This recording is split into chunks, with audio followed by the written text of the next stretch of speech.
அதுல இருந்து தப்பிக்கிறதுக்கு பேர் தான் நிர்வாகத்திறன் அப்படின்னு சொன்னா, அப்படிப்பட்ட ஒரு ஊழல் செய்யற நிர்வாகத்திறனை நம்ம அரசு ஒரு நாளும் செய்யாது. பொட்டி பெட்டியா பணத்தை வச்சுக்கிட்டு, பெட்டியை வச்சு எல்லாம் செஞ்சுக்கிட்டு, போதைப் பொருள் பாதுகாவல் கழக மாடல் அரசாங்கம் செஞ்ச ஒவ்வொரு ஊழலா வெளியில வந்துகிட்டு இருக்கு. செஞ்சு ஆகணும். எல்லாரும் கட்சி ஆரம்பிச்சுட்டு தான் ஒவ்வொரு வீட்டுக்குள்ளேயும் போவாங்க. ஆனா நாம ஒவ்வொரு வீட்டுக்குள்ளேயும் போனதுக்கு அப்புறம் தான் கட்சியவே ஆரம்பிச்சிருக்கிறோம்.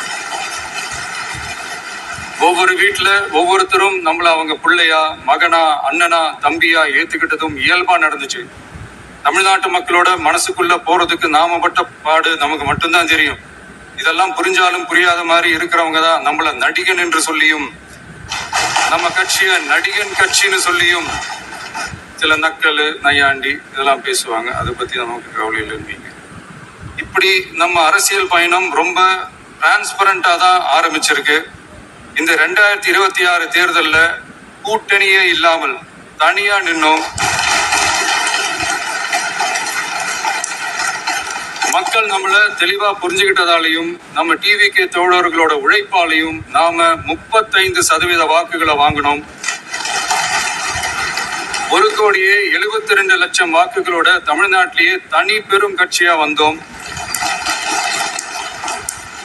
தமிழக மக்களாலையும் நம்மளோட ஆதரவு இயக்கங்களாலையும் இதோ இன்னைக்கு இங்க நம்ம டிவிகே ஆளும் கட்சியா உட்கார்ந்துருக்கிறோம். இந்த ஆளும் கட்சியா ஆனதும் அவ்வளவு சாதாரணமாலாம் நடந்துடல. 2.25 வருஷத்துல ஆட்சிக்கு வந்துட்டீங்கன்னு ரொம்ப கிண்டலா கேலியா சிலர் பேசுறாங்க. எங்களோட இந்த 2.25 வருஷ டிராவல்ல எவ்வளவு வலியும் வேதனையும் இருக்குது. நம்மளோட மக்கள் சந்திப்புக்கு அவ்வளவு இடையூறு, அவ்வளவு தடைகள், ஊர் உலகத்துல யாருக்கும் இல்லாத ஒன்னா நமக்கு மட்டுமே தனியா ஸ்பெஷலா எக்ஸ்க்ளூசிவா நிறைய நிபந்தனைகள், நெருக்கடிகள், கட்டுப்பாடுகள், நம்மளை சந்திக்க வர்ற மக்களுக்கு சரியான பாதுகாப்பு இல்லாம, நம்ம கூட்ட நிகழ்ச்சிக்கு போதுமான பாதுகாப்பு இல்லாமன்னு இன்னும் வெளியே சொல்ல முடியாத நிறைய சூழ்ச்சிகள் எல்லாத்தையும் தாண்டி தான் நாம இந்த இடத்துக்கு வந்திருக்கிறோம். But still miles to go. நம்ம டிராவல்ல எல்லாத்துக்கும் உச்சமா நம்மளோட சொந்தங்கள், நம்மளோட உறவுகள், 41 பேர் கரூர் சம்பவத்துல இழந்த வேதனை எல்லாம் எப்படி சொல்றதுனே தெரியல. நம்ம மனசை விட்டு என்னைக்கும் அந்த வலியும் வேதனையும் நீங்கவே நீங்காது.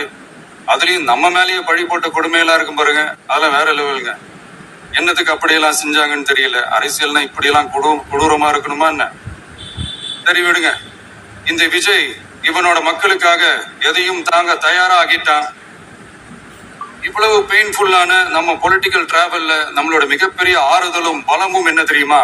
என் நெஞ்சில் குடியிருக்கும் என்னோட தமிழ்நாட்டு மக்களும், என் உயிர்